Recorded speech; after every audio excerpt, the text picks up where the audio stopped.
Wire transfers move money fast, but the rules are stricter than most people think.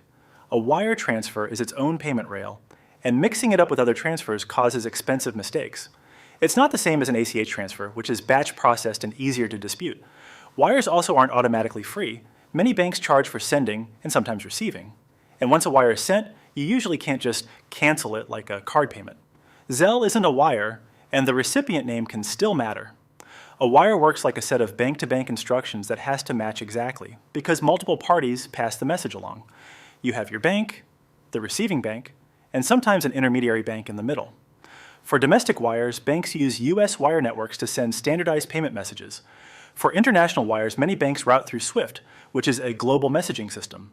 If routing and account details don't match, delays happen, and name checks are limited. That's why wires are hard to reverse. With wires, timing and finality are the whole deal.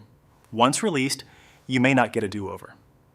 Banks run wires with daily cutoff times, so miss it, and your same-day wire can become next business day. Even when same day is possible, it's conditional on verification, limits, and correct details. Wires also aren't free, and if you try a recall after release, extra fees can apply. If it turns into fraud, disputes are usually harder than with cards or ACH. The true cost of a wire is more than one fee line, especially if it's international. Outgoing wire fees often run about $25 to $65, and incoming wires can cost money too, depending on the bank. If an intermediary bank is involved, it may take a cut before funds arrive, so the recipient can get less than you sent. Add currency conversion, and FX markups can quietly raise the price. Cutoff times still apply, and wire limits can block larger transfers unless you ask ahead. Use a wire when speed and certainty matter, like a home closing, but treat it like sending cash.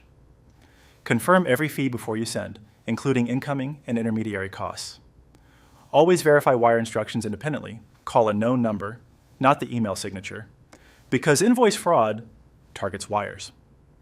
Then double-check routing and account numbers digit by digit, since small errors can misroute funds. For smaller payments, use ACH, bill pay, or a payment app instead. Save the wire confirmation receipt as your proof. Once a wire is released, it's hard to reverse, and that's exactly why scammers prefer it. If you're comparing accounts, BankingHub shows options based on how you actually bank and estimates the real annual dollar impact on your balance. Free, no login, no credit check. Links into the description.